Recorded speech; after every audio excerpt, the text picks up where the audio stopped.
Dans cette vidéo, nous allons présenter le défi La photo secrète. Dans ce défi, il va falloir travailler à partir de ces deux images-là. Je commence donc par copier la première image et la coller dans un dossier du fichier Notebook de WinPython que j'ai préparé. Et j'y colle mon image. Et je fais de même avec la seconde.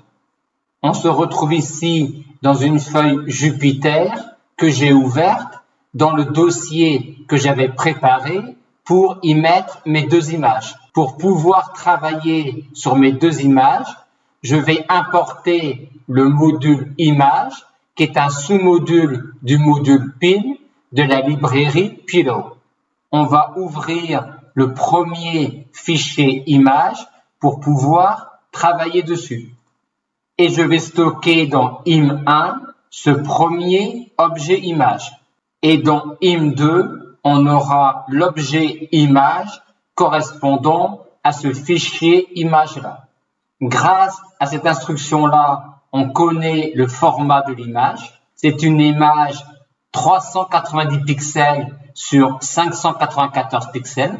Chaque pixel de chacune des deux images a donc une abscisse X et une ordonnée Y, avec X compris entre 0 et 389 et une Y compris entre 0 et 593. On peut aussi connaître le mode de chacune des deux images par cette syntaxe-là. Aussi, si je demande le contenu du pixel de l'image 1 à la place 24142, je vais obtenir un triplet représentant le niveau de rouge, le niveau de vert et le niveau de bleu. On rappelle que pour déballer un tuple de 3 éléments, on procède de la manière suivante. On aura alors dans R1 14, dans G1 177 et dans B1 113. Le défi nous demande ensuite, à partir de ces deux images-là, d'en construire une troisième pour laquelle on va déterminer au fur et à mesure le contenu de chacun de ces pixels. Pour cela, on va utiliser la fonction new du module image. La fonction new a 3 arguments. Le dernier a une valeur par défaut que l'on va laisser. Le premier argument est le mode de l'image que l'on veut créer. Et le second argument est un couple représentant la taille de l'image. Pour la taille, la valeur sera la même que pour les deux images précédentes. On peut donc mettre cela comme valeur du second argument.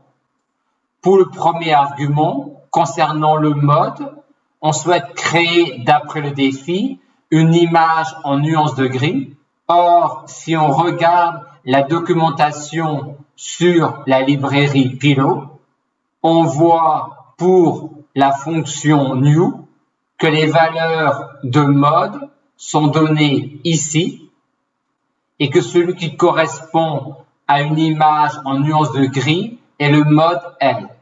Je crée donc un troisième objet image en nuances de gris et qui a même taille que mes deux images précédentes. Pour fixer la valeur d'un pixel pour l'objet im3, je vais utiliser la méthode putPixel sur l'objet im3. Cette méthode-là a 2 arguments, le couple XY du pixel concerné et la valeur de ce pixel-là. Comme im3 est une image en nuances de gris, la valeur ne sera pas un triplet, voire un quadruplé, mais un entier qui peut être codé sur un octet, c'est-à-dire un entier compris entre 0 et 255 compris. Il va donc falloir que pour chaque point XY de l'image im3, je puisse construire la valeur du pixel en ce point-là. Et une fois qu'elle sera construite, Grâce à cette syntaxe-là, je pourrais mettre la valeur construite comme valeur du pixel au point XY. Et pour parcourir tous les pixels de im3, je vais les parcourir selon l'ordre suivant. Je vais d'abord parcourir tous les pixels ayant 0 pour abscisse, puis tous les pixels ayant 1 pour abscisse, jusqu'à tous les pixels ayant 389 pour abscisse. Je vais donc commencer par écrire une boucle au cours de laquelle x va varier de 0 à 389 compris.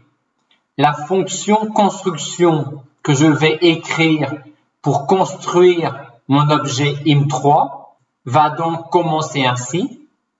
Je construis im1, im2, im3 et pour actualiser les pixels de im3, je vais commencer par écrire une boucle où x va varier de 0 jusqu'à 389.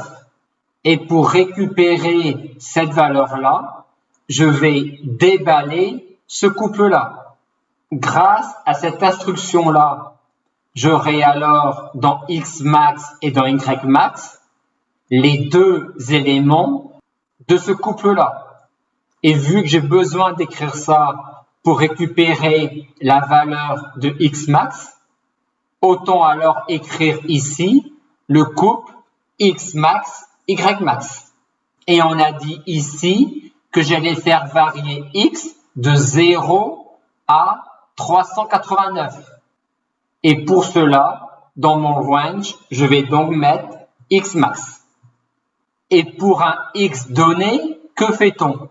Pour un x donné, je vais parcourir tous les pixels ayant pour abscisse ce x-là.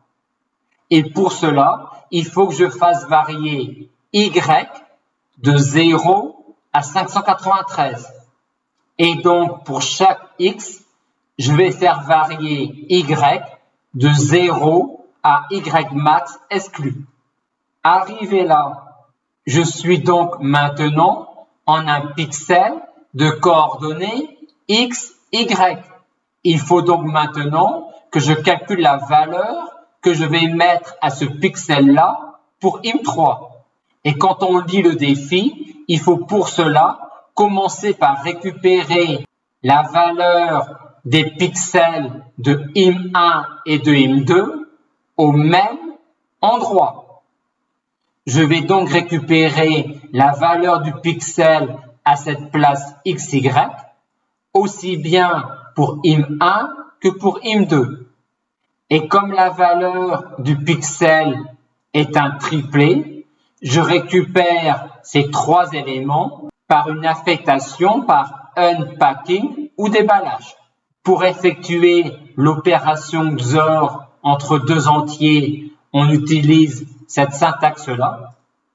Et lorsque vous aurez pour chaque xy calculé la valeur que vous allez mettre pour im3 au point xy et que vous aurez mis cette valeur-là au point xy pour im3 grâce à la méthode putPixel, il ne vous restera plus qu'à renvoyer l'objet im3.